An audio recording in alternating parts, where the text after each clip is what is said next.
Good morning, ladies and gentlemen, and welcome to episode 2 of the Roundtable News Network. I'm your boy, the franchise player, Double B Babbler. I'm joined by our special guest, Sunday Center, and your man, the myth, the legend right here from Pro Wrestling Podcast, your main man, Dave.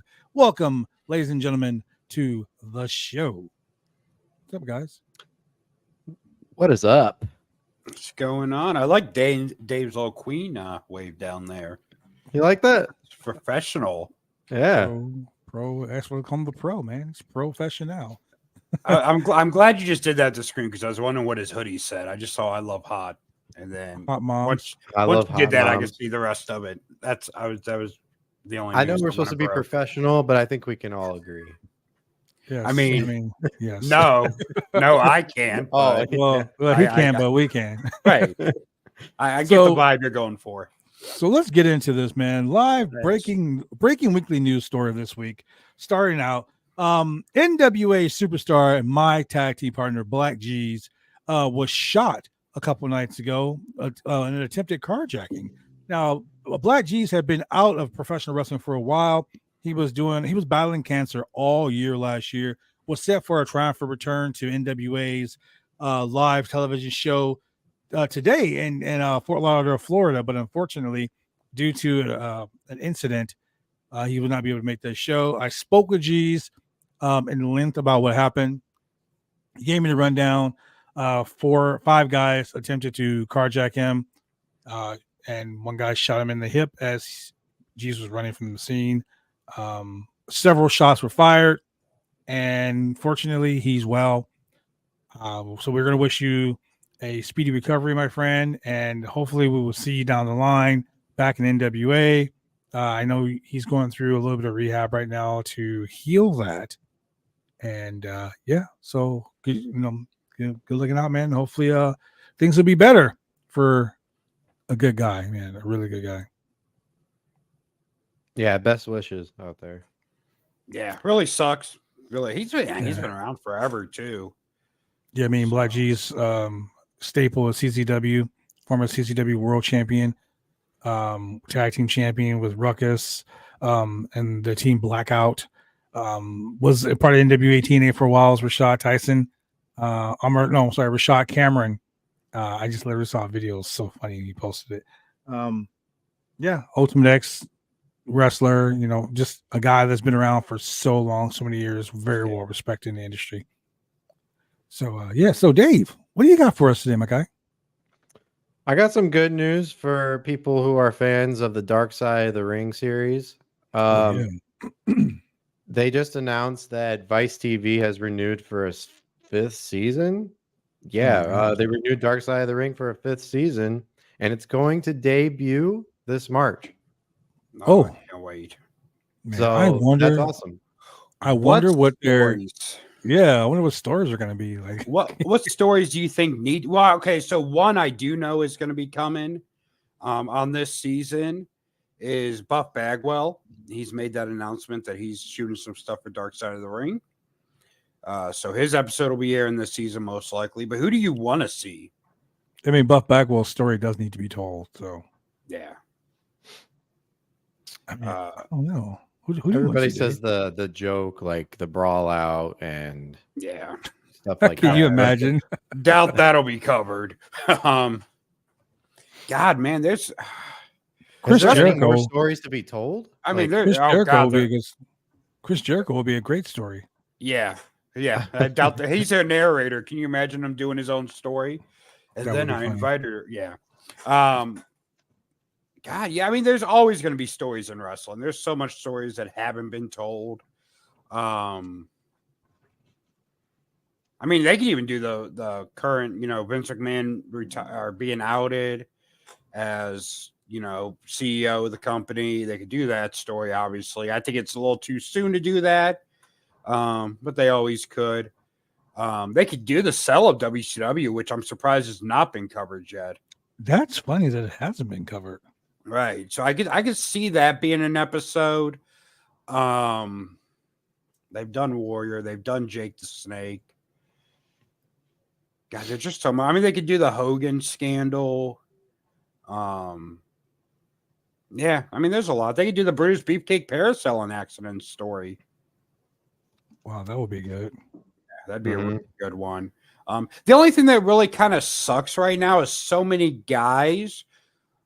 WWE's gone on a big sign-in spree with legend deals, and I think it's going to limit who will be able to come on the show due to them not wanting to get in WWE's bad graces while being under a Legends contract.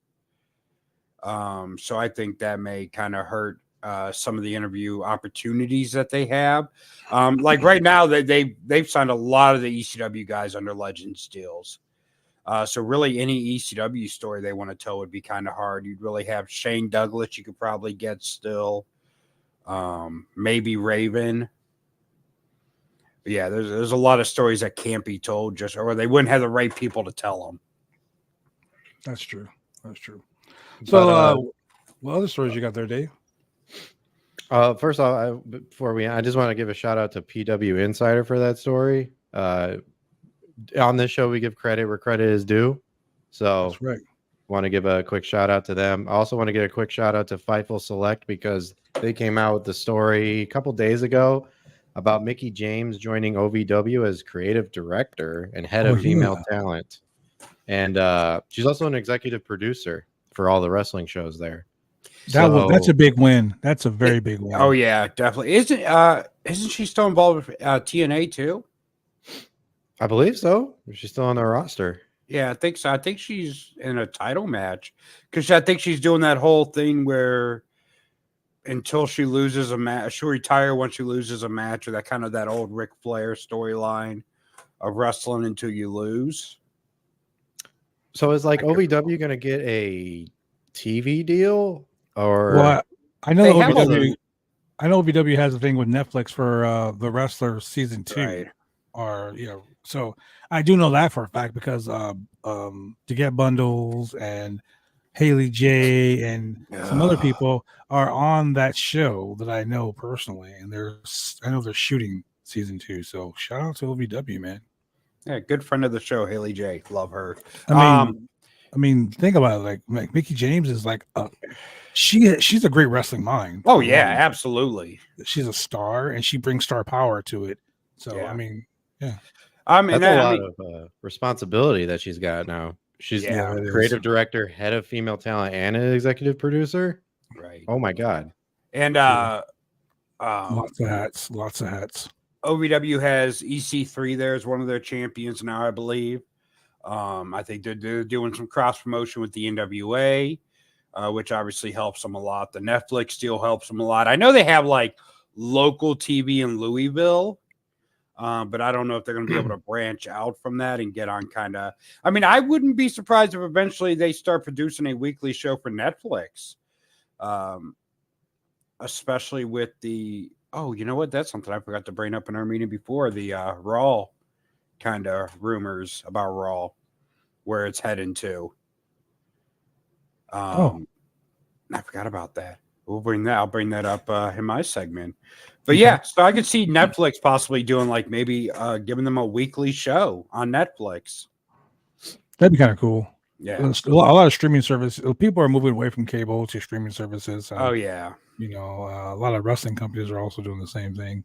Yeah. So, what else you got for us, Big Dave? Alex Hammerstone still hasn't signed a full-time deal with TNA. But there has been discussions about that being a possibility soon. But TNA has also announced that they've got a lot of other signings that they're working on. So not sure what that means. They said big signings. They use the word big signings. So I don't know what big signings is, but Well, look forward to that. Also, and then shout out to Fightful Select for that story. And then, unrelated to TNA, SmackDown last night teased a return of an old name for a wrestler that I think is long overdue. It's Butch, but now he wants to turn back his name to Pete Dunne. I guess he was teasing it. Said that the Brawling Brutes are in the past, et cetera, et cetera. So we're gonna get Pete Dunne back, which I think is great. I think it's a good step in the right direction for this new Triple H product that we're getting. I feel like with the Triple H regime, it's kind of gotten some slack, but you got to think. I mean, he's not going to be able to just completely undo what Vince has done the last 5 or 6 years in one night.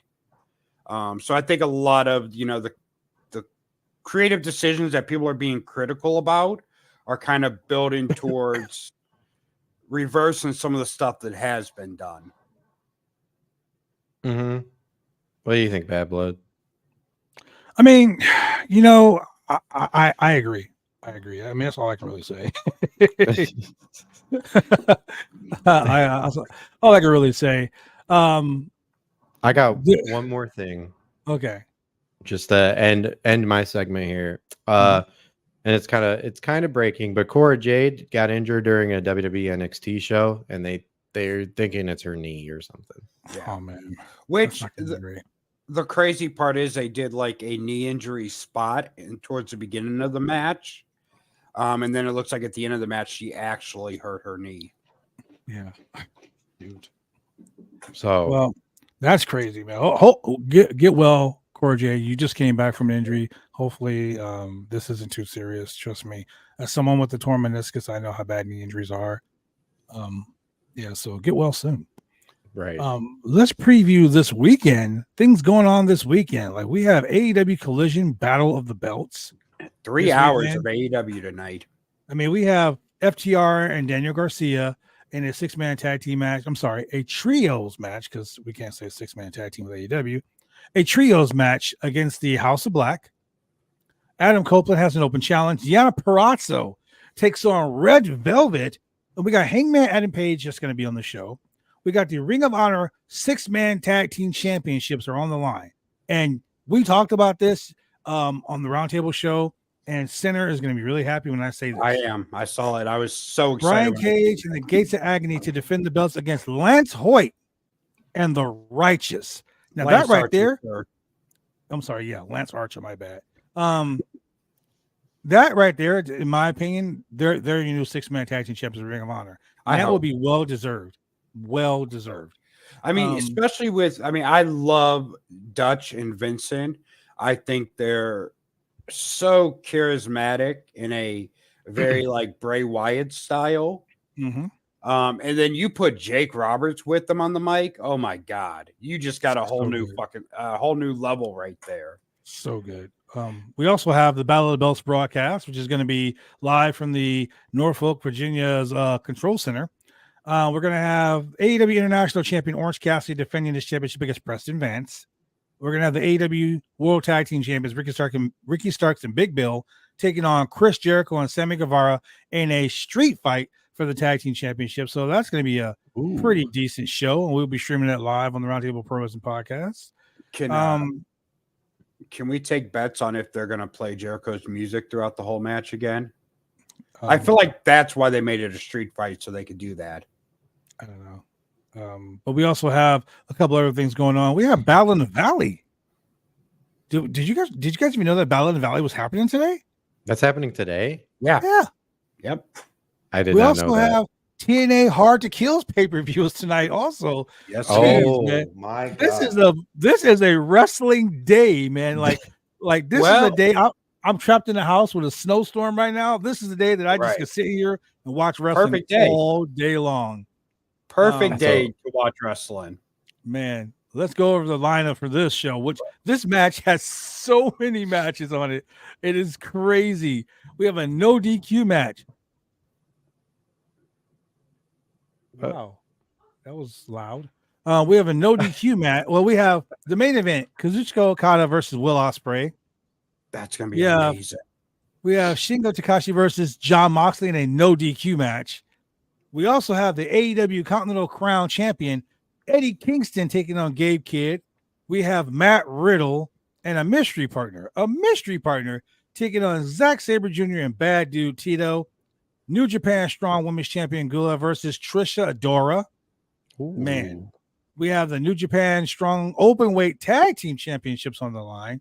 Phantasma and Hukuleo taking on Alex Coughlin and Clark Connors. We got the New Japan Global Champion Dave Finlay taking on my boy TJP. We got Fred Rosser, my boy Jacob Fatu, and Shota Umina taking on Royce Isaac, Jerome Nelson, and your boy Filthy Tom Lawler. We got Mascarado Dorado and Volador Jr. taking on Rocky Romero and Sabernero Jr. This show is stacked. All right. We got the kickoff match. We got Goldie versus Matt Vandergriff. We got Viva Vane versus Stephanie Valakar. We got so many great matches on this show. That right there, that lineup was courtesy of PWI Insider. With my boy Mike Johnson for PWI Insider. Dude, there's so many matches, so much wrestling going on today. TNA, their debut pay-per-view this year, Hard to Kill. Like, I'm gonna tell you right now, AEW Collision has so much competition today. Mm-hmm. And AEW is on free TV, but you got pay-per-views, so much stuff's going on. Jesus is all Christ, that spaced out, or is it like coming at you all at once? I mean, it's all coming at you all at once, to be honest with you. Man. The New Japan show is the same time as New Japan show is the same time as TNA. It's so hard to get Impact Wrestling out of my head. Yeah, we also have it was hard to call it Impact at first. Now it's hard to remember to call it NWA. WWE hits New Mexico for a couple of house shows today. The Wow Women of Wrestling, Wow Women of Wrestling, episode 69. Episode 69. Vulgar. I can't make this up, guys. Wow, Women of Wrestling episode 69 debuts today or airs today. Man, 3 NWA events this weekend in Florida, including a CW taping. 2 tonight. Tonight is their signature live event, which you are going to be able to watch.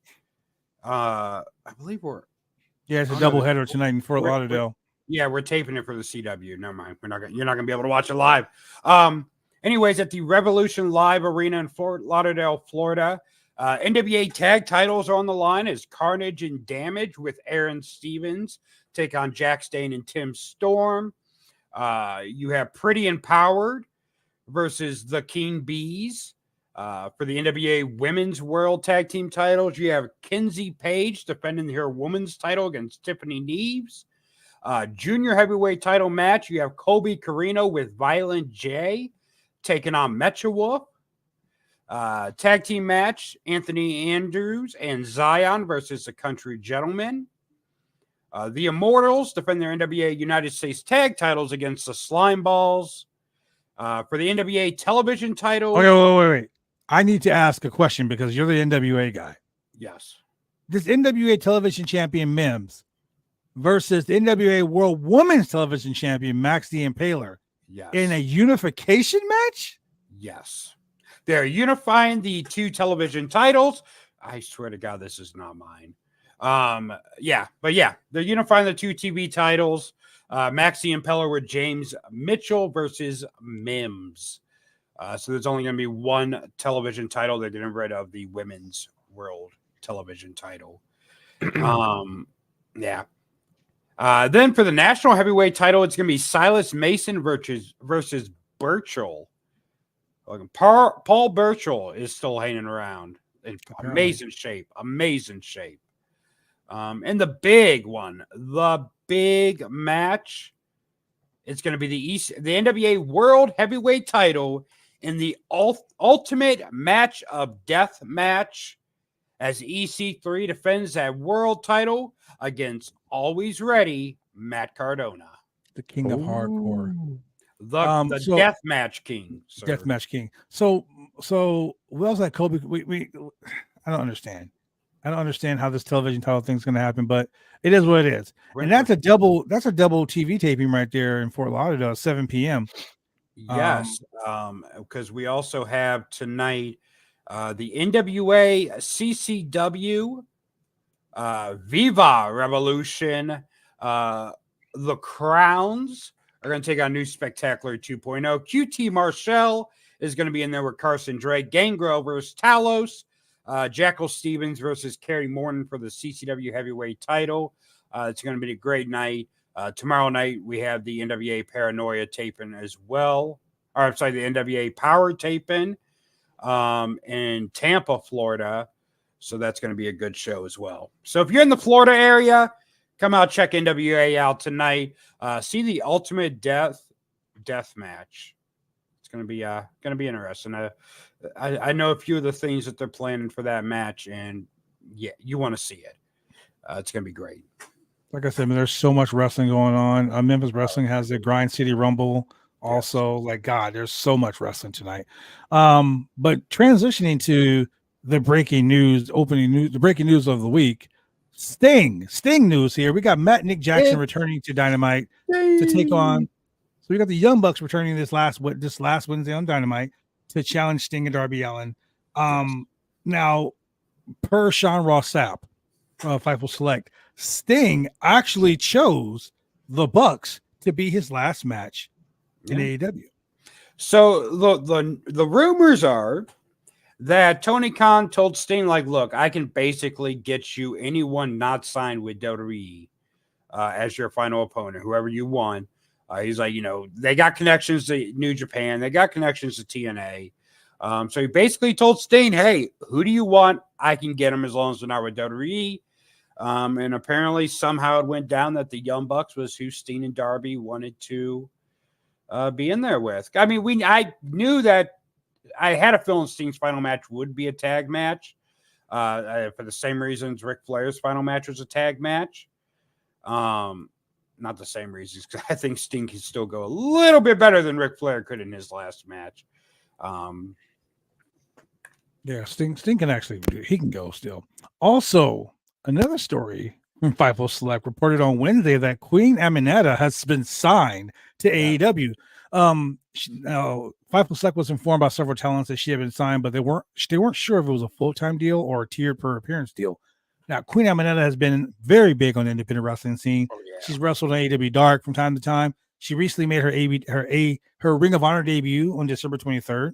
She also faced Mariah May on the January 1st edition of Dynamite in her debut match. Now, I've watched Queen Aminata like a lot over the last couple of years. She is a fantastic talent, one of the very best women out there on the indies. And congratulations. I'm glad to see that she's got the push and she's finally getting that rub that we all think she deserved. WWE and All Japan Pro Wrestling news, as per Dave Meltzer on the Wrestling Observer, Triple H and Nick Khan were perhaps looking to work with Japanese promotions moving forward. They sent Charlie Dempsey, who, if many of you don't know, he's a son of William Regal. They sent him over to wrestle for All Japan Pro Wrestling for the Triple Crown title on January 3rd. He faced Nakajima. And Sean Ross Sapp also reported that the WWE is interested in maintaining a working deal interested in working a deal with New Japan Pro Wrestling, but that really seems unlikely due to the fact that New Japan Wrestling has a working relationship with AEW. Right. Now, also per Sean Ross Sapp regarding the WWE and All Japan Pro Wrestling thing, sources say that there is a good situation. I mean, there's a good deal there that they're really excited about, and this situation is going to be great. I do think that New Japan and AEW have stiff competition now when it comes to the Forbidden Door. Now that the WWE is actually opening the Forbidden Door, working with All Japan Pro Wrestling, as well as other promotions around the world, which is great for wrestling fans in general. Not just the WWE, not just AEW, but great for wrestling fans in general. Absolutely. Now, if you watched SmackDown last night, you'll see that Karrion Kross, Scarlett Boudreaux, and the Authors of Pain, along with Precious Paul Ellering, officially debuted as a group of SmackDown. They're calling themselves the Final Testament. They stated that Bobby Lashley and the Street Profits were on the top of the list to be deconstructed And the video that was put together, Jesus Christ, that video package was awesome. Oh, no yeah. one does a better video package than WWE. I will say that right here. Their video packages aren't just video packages; they're mini movies. And we also heard that that the Bobby Lashley Street Profits group is going to be called the Pride. I mean, I like the Hurt Business better, but the Pride is more of a face kind of name. So we'll see what that is. We'll see what that entails, man. We'll see how that breaks down. What do you guys to say to that, Dave? I like what they're doing with Karrion Kross now. I really like this new team. I'm gonna be honest with you guys though. I did not watch SmackDown, so I didn't get to see the video package. But I heard it was really good. It was definitely good. SmackDown was pretty entertaining last night. It was a decent show last night. Nice ending to it, I believe. With some really good matches. But yeah, that segment between Street Profits and the Final Testament. Yeah. So you got the Final Testament and the Pride. Yeah. The Pride cometh before the fall. So last night's I'm sorry, go ahead. No, I just gonna say, like, I like how they finally got a name. They came up. It took a while for them to think of a name for Bobby Lashley and the Street Profits. But I also just like how there's names for these teams instead of just, Karrion Kross and other people. I like that, and I'm glad they didn't just revert back to calling them the Hurt Business. Right. Like I love the Hurt Business, but I'm glad they're not like just recycling that thing name wise. But yeah, a scary moment on SmackDown though was the Carmelo Hayes Austin Theory match, where they actually had to stop the match because of a scary spot. Austin Theory went to do a Spanish fly off the top rope on Carmelo, and they both basically landed on their foreheads. It's crazy. Oh, yeah, it was scary. It was a scary moment. Well, with that being said, ladies and gentlemen, thank you for joining us. Wait. I got one more news story. Me too. Oh, sorry. Jeez, blood just like screw your news. So the Sports Business Journal posted. Well, Sean Ross Sapp shared an article from the Sports Business Journal where they predict that Amazon will be where WWE Raw lands after their after their contract with USA is up. And they say Amazon's approach can be so much deeper than others. You subscribe to Prime to get WWE Raw. You get free shipping on products. You get products that you wouldn't have normally purchased, many produced by Amazon themselves. So apparently Amazon Amazon got the rights to Thursday Night Football for the same reason. They paid a lot of money for the exclusive rights of Thursday Night Football. A lot of money. And I can see them, paying a lot of money to WWE for the same reason. So I could definitely, Raw looks like Amazon Prime may be the front runner for Raw, which will be weird because it'll be the first time that a major WWE program is not available on, your traditional cable. Well, like we discussed earlier, like cable networks are losing live sports. Right. Amazon Prime is gravitating towards live sports. Netflix is gravitating towards live sports. Right. I believe it was HBO, Max. Max is gravitating towards live sports, and people are more readily accepting of the cost of a streaming service as opposed to paying for traditional cable. Right. Yeah. So I mean, look at ESPN. Work. ESPN's doing it. They're ESPN Plus. And here's the benefit that Amazon has over other streaming services. So when you got, your HBO Max, your Peacock, ESPN Plus, even all those are relying simply on the subscriber money. With Amazon Prime, that's not their only source of income, isn't their streaming.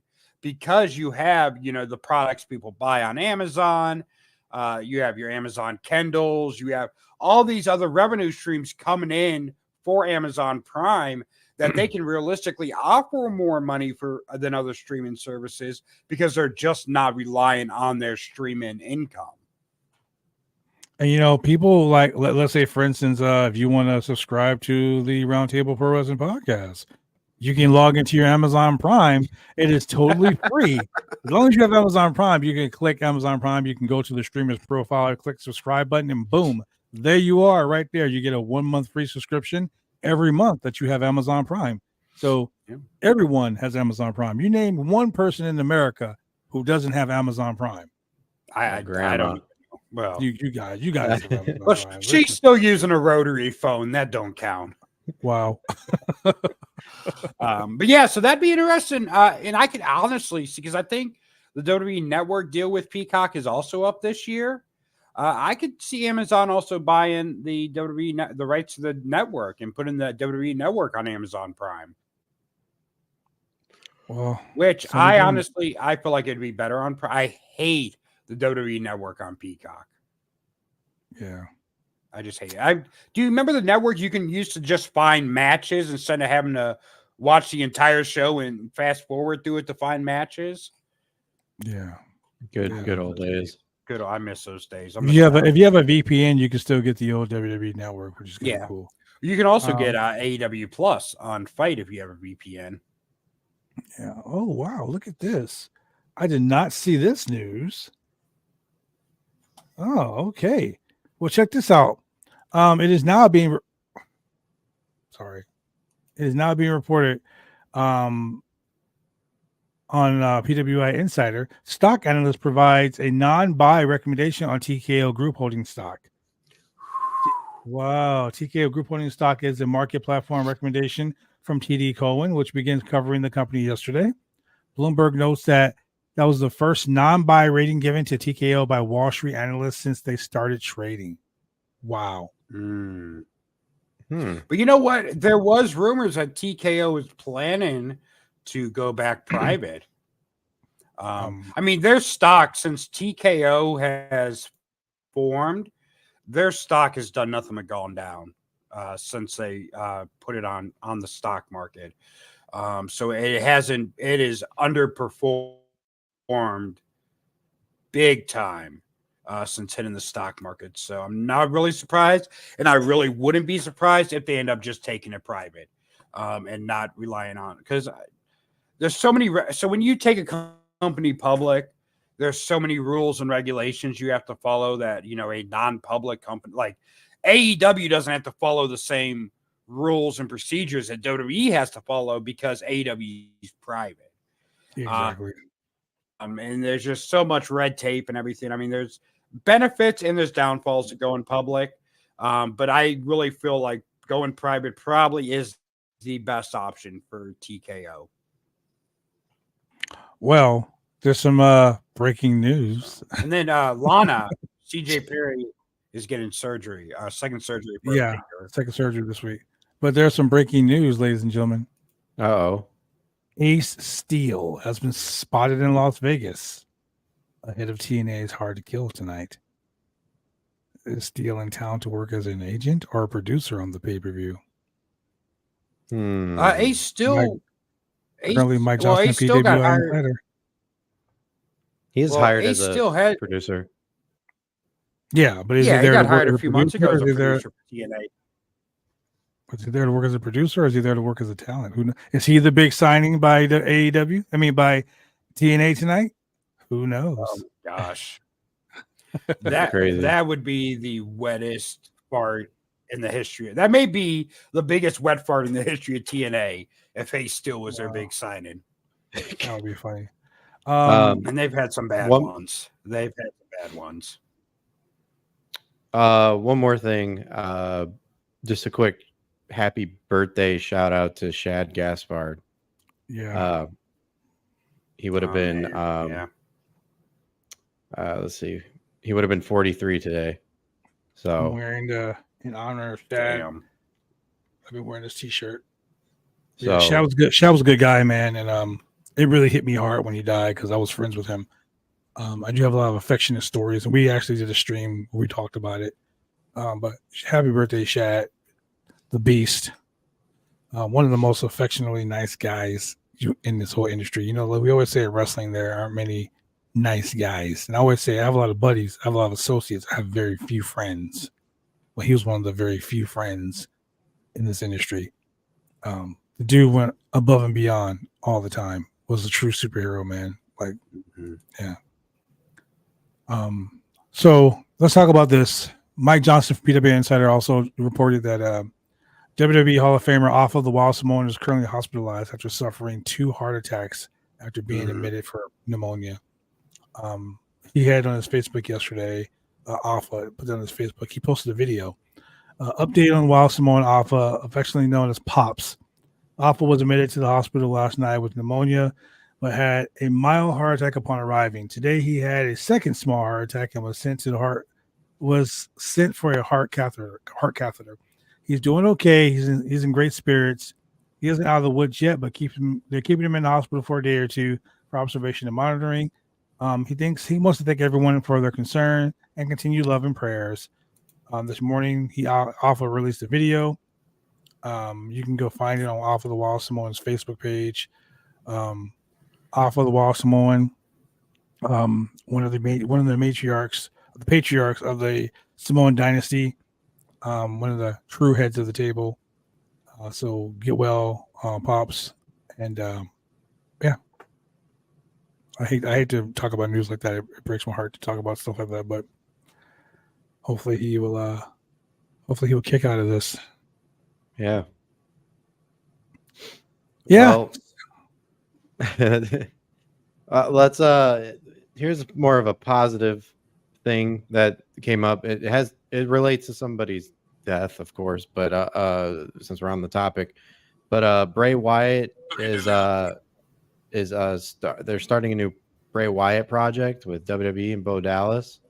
There's no release date yet, but they know that Bo Dallas was interviewed for it. So, and they don't really know what the project is about, but hopefully it's like kind of like a documentary or something, or something like that. Just kind of shed some light on his career and his life and him being a father or something like that.